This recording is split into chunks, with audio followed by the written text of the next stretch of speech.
That afternoon, the weight of the grocery bags in my hands was nothing compared to the heaviness that fell on me when I saw my son standing in the living room. Sunlight streamed through the window, bright on Michael's face, but it only sharpened the chill in his expression. Before I could even set the bags down, his words came fast, cold, and sharp enough to pierce straight through me. He said he was tired of seeing me every day. He said his wife felt the same. He wanted me gone. For a moment, I thought I had misheard. That exhaustion was playing tricks on my mind, but Michael's eyes didn't waver. He told me clearly they wanted their space, their freedom, a home without me. I tried to steady my voice, reminding him this was my house. I had bought it outright, in my name, to give him and his wife a good start in life. I had even chosen the smallest room for myself, offering support quietly, never demanding more than a little corner of the place I had paid for. And now, he wanted me to leave as if I were an unwanted guest. Michael didn't flinch. He insisted his wife had never felt comfortable with me under the same roof. I stared at him, searching for a trace of hesitation. But what I saw was silence that neither apologized nor regretted. It was as if he had rehearsed this, waited for the day to say it. My chest tightened, but my hands refused to tremble. I placed the grocery bags down, straightened my shoulders, and said only one word. All right. No arguing, no begging. His surprise flickered for a moment. He had expected tears, anger, anything but calm acceptance. I walked to my room, closed the door behind me, and leaned against the wall until my legs gave way. Sitting there, I thought of the day I had handed him the keys to the house, when he promised that I would always have a place. That memory now shattered like thin glass, replaced by his casual cruelty. Through the wall, I heard him speaking on the phone, his voice light and carefree, as though a burden had been lifted. In that instant, I understood this wasn't a sudden impulse. It was a plan, and I had just been informed of it. I could have broken then, but instead something inside me hardened. If they wanted me out, I would go, but I would not leave empty-handed. That night, I called my friend Martha, who had been by my side since our days at the library. We met in a cafe near the bus terminal, and when I told her what had happened, her face darkened. She asked if I was going to sell the house. I told her not just sell it quickly and in secret, before they had time to react. They expected me to disappear quietly, but I would take back everything that was mine. Martha connected me to a trusted real estate agent, Mr. Johnson, who agreed to meet me privately. Under the glow of his desk lamp, I explained that the deed was in my name alone. He nodded, confident he could find a cash buyer within a week. Just 1 week. Not enough time for Michael and Emily to discover anything. That night, alone in the silent house, I took in every detail of the living room, the furniture I had chosen, the photos I had hung. Soon, none of it would belong to them. I sent Johnson an email confirming the sale, my fingers steady for the first time in days. The next morning, as pale autumn light spilled across the kitchen, I opened my old leather notebook. Page after page listed what I had bought for this home: the Italian sofa, the Japanese knives, the dishwasher installed last year. Each red checkmark I placed now was not just an item, but proof of everything I had invested here. At 9:00 a.m., Johnson called with news he had found a young couple ready to pay in cash. They wanted to see the house that very afternoon. I quickly texted Michael, asking him not to come home early. His reply, "Do whatever you want," was short, almost dismissive, proof of just how little my presence mattered to him. By 3:00 p.m., I was guiding the couple through the rooms. They saw warmth, space, and possibility. They didn't see the betrayal, the silence, the sharp words that still echoed inside these walls, when they offered a deposit immediately. Johnson gave me a discreet nod. Everything was in motion, that night. I sat by the window with a cup of tea, the streetlights filtering through the trees outside. Michael texted, asking if I could watch his daughter Sarah the next day. My granddaughter was my joy, but his tone made it clear he saw me only as free childcare. I typed 3 words. No, I'm busy. Just 3 words, but enough to make him pause. For the first time in years, I had said no. I sipped my tea, calm in the silence. This time, I would not be the one discarded. This time, I would be the one leaving, and I would take everything that was mine with me. The following morning, the house felt strangely hollow, as if it already belonged to someone else. I packed quietly, sealing boxes with steady hands. Each strip of packing tape was a final cut, severing ties I had once thought unbreakable. By mid-morning, Martha arrived to help. Together we carried boxes out to her car, loading them for the storage unit she had rented in my name. That afternoon, Mr. Johnson called again. The deposit had been transferred, and the final sales contract would be ready by Friday, just 3 days away. I looked at the calendar, feeling the weight of each remaining day. 3 days to finish packing. 3 days before Michael and Emily would discover the truth. That evening, Michael and his wife came home to see boxes stacked neatly in the living room. Emily's eyes narrowed, suspicion flickering across her face. But she said nothing. Michael barely looked up from his phone, only reminding me with casual arrogance to watch Sarah the next day.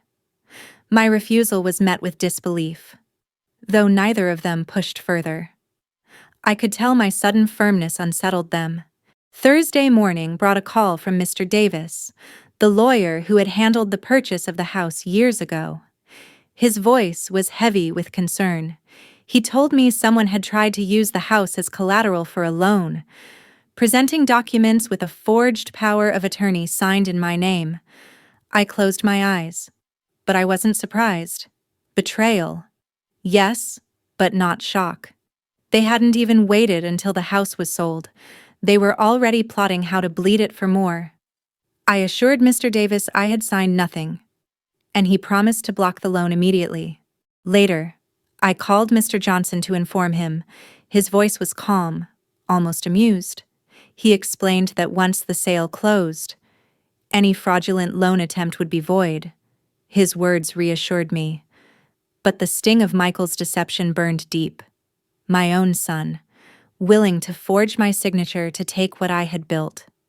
It was a wound that cut straight to the bone. That night, Michael returned home earlier than usual. He saw the growing stack of boxes and finally asked if I was leaving. His voice lacked anger, carrying instead an edge of unease. I told him simply, yes. He tried to say I didn't have to go, but I cut him off. I've already decided. I didn't need to hear excuses, not when every action he had taken had already spoken louder than words. By Friday morning, I was ready to sign. The sky outside was clear, the kind of crisp autumn day that carried both endings and beginnings in its air. At noon, I sat across from Mr. Johnson and Mr. Davis in the warm glow of an office lamp. With every signature I placed on the papers, I felt invisible chains snap loose when the final pen stroke was done. Johnson smiled. The money would be transferred to my new account within 24 hours.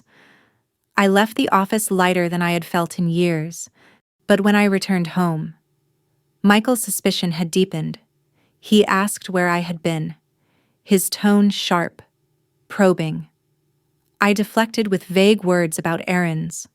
Emily, sitting on the sofa, looked me straight in the eye and muttered that she hoped my personal matters weren't interfering with their family. Her disdain was as transparent as glass. I offered her only a cold smile and retreated to my room. Saturday morning came with pounding on the door. When I opened it, 2 police officers stood on the porch holding a search warrant.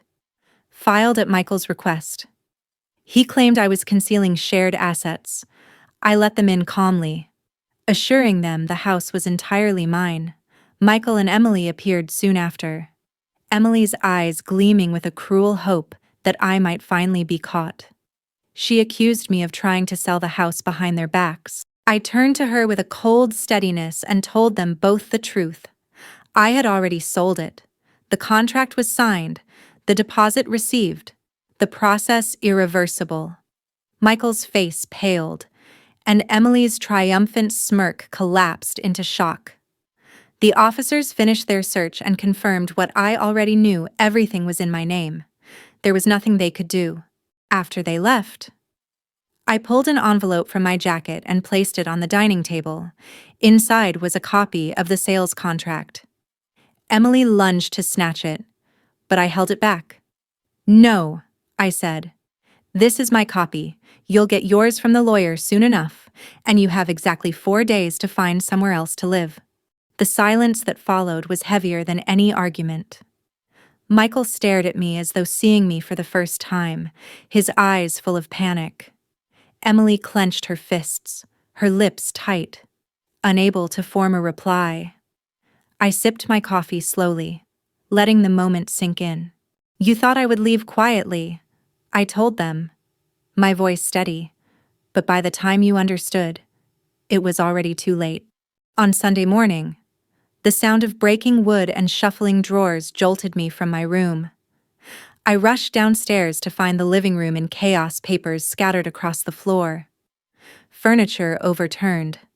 Michael and Emily were tearing through everything like desperate thieves when I demanded to know what they were doing. Emily glared at me with venom in her eyes. She shouted that they were looking for the sales documents, that I had no right to sell the house. Michael clutched a stack of my papers until I slapped them from his hand. The sheets fluttered across the floor, revealing nothing but medical certificates and old receipts. His accusation cut deeper than any strike. He claimed I had changed, that I no longer put family first, that I only thought of myself now. I laughed bitterly, the sound harsh even to my own ears.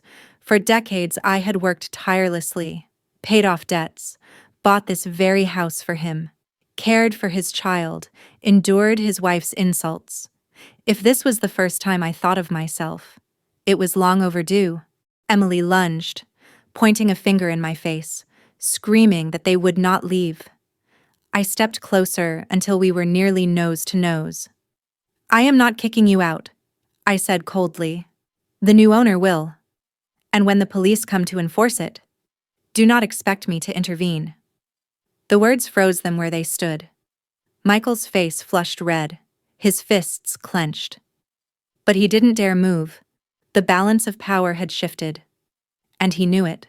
That afternoon, I left the house for air, sitting in a quiet corner of a cafe with a cappuccino and a book.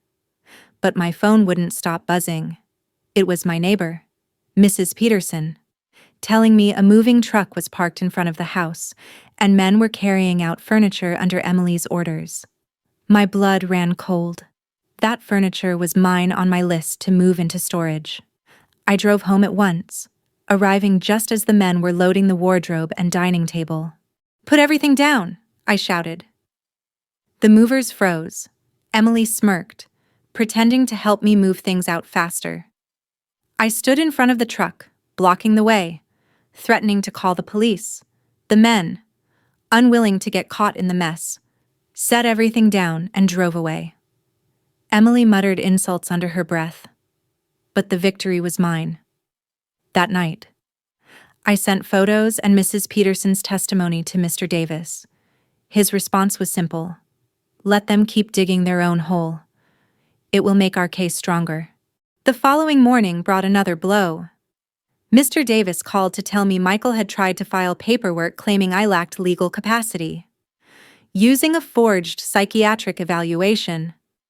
My hands shook with rage. It wasn't enough to steal my home, they wanted to strip me of my very rights. I contacted my longtime doctor, Dr. Taylor, who promptly issued a signed certificate of my sound mental health, armed with his statement. I met with Mr. Davis to file a formal rebuttal and request a criminal investigation into the forgery. Signing those papers, I felt my resolve harden like stone. There would be no more concessions. When I returned home, Michael was waiting on the porch, phone in hand. He avoided my gaze, but muttered, "Mom, this is going too far."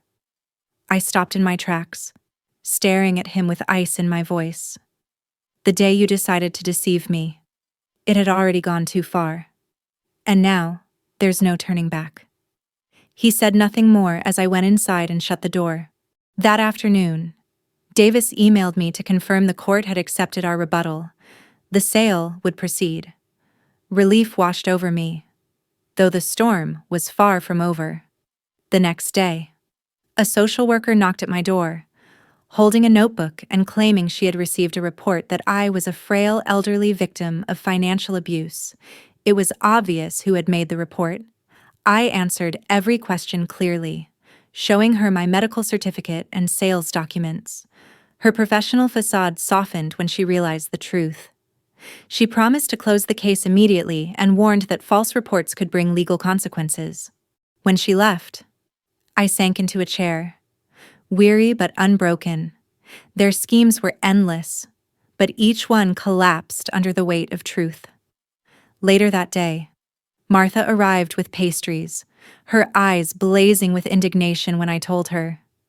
"They have no shame," she said, squeezing my hand. "Just 2 more days. Liv, hold on." That night, with the apartment stripped bare of photographs and the walls echoing with emptiness, I whispered to myself, 48 more hours, and it will all be over.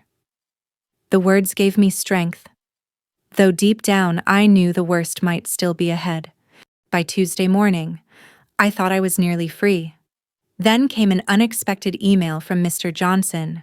The buyers wanted possession of the house 1 day early, instead of handing over on Wednesday. They wanted everything finalized that very afternoon. I called him immediately, my voice steady but urgent. "Yes, do it. The sooner the better." He chuckled, promising discretion. For the first time in weeks, I felt a rush of energy. By 4:00 p.m., the house would no longer be mine or theirs. Martha and I worked quickly, coordinating with the movers to clear out the last of my belongings. By 2:00 p.m., the driveway was lined with boxes and a truck. When Michael and Emily pulled in, Emily's smile dropped the instant she saw the movers. She demanded to know what was happening. I didn't flinch. The plan changed. I told her, "I'm handing over the house this afternoon." Her face paled, then twisted with fury. Michael accused me of trying to humiliate them, but I shook my head. "No, this is simply the consequence of your choices." At 3:00 p.m., Mr. Johnson arrived with the final papers. We signed them in the living room, with Martha and the movers as witnesses. Every stroke of my pen severed another tie. When Johnson gathered the documents, he announced that the transaction was complete. The new owners would arrive within the hour to collect the keys. I slipped the contract into my purse and turned to my son and his wife. "I'll be gone before they arrive. I suggest you do the same." Emily opened her mouth, but no words came. Michael stood rooted to the floor, silent, his eyes dark with helplessness. Martha and I were wheeling my suitcase toward the car when a black SUV swung into the driveway. 3 people emerged, 2 men in suits and a stern-faced woman with a briefcase. She strode directly up to me, announcing herself as the lawyer for Michael and Emily. She handed me a temporary restraining order from the district court, alleging I had sold the house below market value to conceal shared assets. I let out a low, incredulous laugh. "This house is mine, entirely. They have no inheritance rights while I'm alive. And you know this won't hold for 24 hours. Mr. Johnson stepped out from the doorway, already dialing his phone. He calmly explained to the judge that the order was based on false information. Meanwhile, I turned on my phone's recorder and asked the lawyer to repeat the accusation for the record.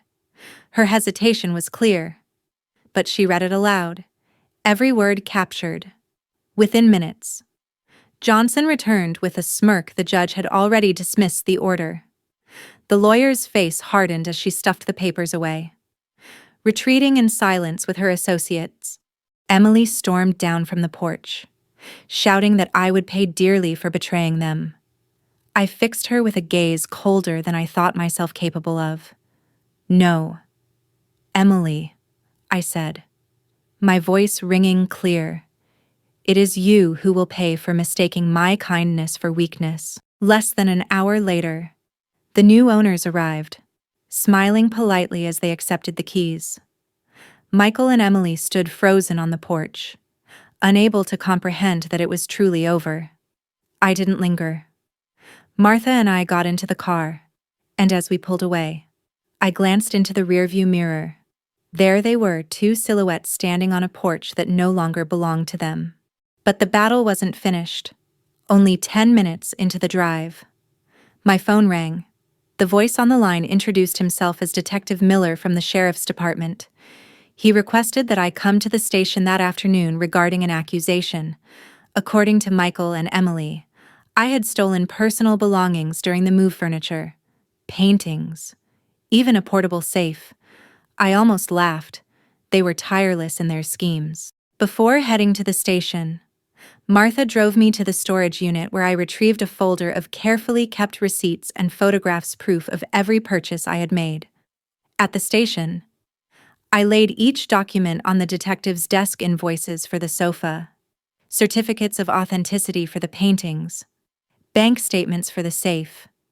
He reviewed them all, his skepticism dissolving into respect.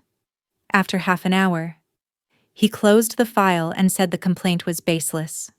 He even suggested I file a counterclaim for false accusation. I smiled faintly, promising to consider it. Walking out of that station, the weight on my shoulders had lessened.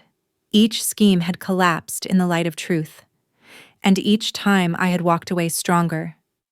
Still, I couldn't deny the ache that lingered, the grief that came not from losing a house but from losing a family. That night, in my newly rented apartment, I sat with an old wooden box of photographs: Michael as a laughing child, our family at Christmas, and a letter from my late husband, Richard. Memories of love and warmth that seemed a world away from the bitterness of the present. My phone buzzed again. A message from an unknown number. "You think it's over? Mom." Not yet. I knew it was Emily, her venom still finding ways to seep into my new life. I set the phone down without replying, staring into the darkness. I had won the battle. Yes. But victory came with a price. The cost was final: the death of whatever family I once thought I had. The next morning, dawn streamed through the thin curtains of my new apartment. The light was softer than any I remembered in the old house, almost like a gentle reassurance. I brewed a pot of coffee and drank it black. No sugar, no milk. The bitterness felt clean, clarifying. I opened the drawer where I had placed the wooden box of photographs and Richard's old letter. One by one, I looked at them again. This time there was no sharp pain in my chest, only a quiet acceptance. They were memories I cherished, but they no longer held me hostage. I sealed them in an envelope and sent them to the storage unit with the rest of my belongings. Memories deserved to be preserved, but they no longer had the right to weigh me down. That day, Martha drove me to the bank where I closed my old account, the one Michael still knew about. I transferred everything into a new account under strict security, invisible to anyone but me. When the teller asked if I wanted to keep the old one open, I shook my head. Signing the closure papers felt like locking a door I never had to walk through again. From there, we visited Mr. Davis. He handed me a folder with new legal protections, layers of safeguards around my assets that Michael and Emily could never touch. "You're safe now, Olivia," he said, and for the first time, I believed it. Afterward, Martha and I shared lunch by the lake. The water sparkled under the afternoon sun, and the air smelled of autumn leaves. I realized I was sitting taller, no longer curled inward like someone bracing against blows.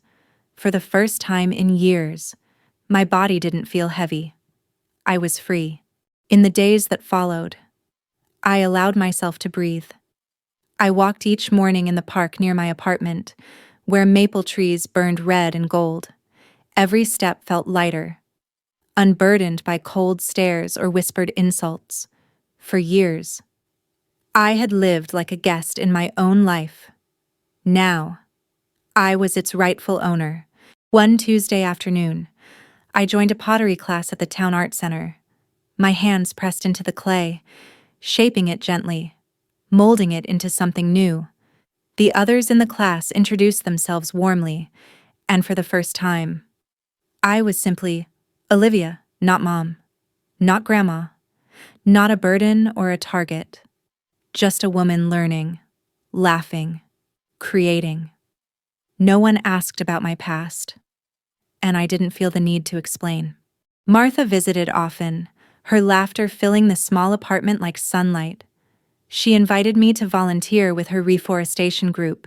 Together, we planted flowers around the lake, our hands covered in dirt but our hearts light with joy.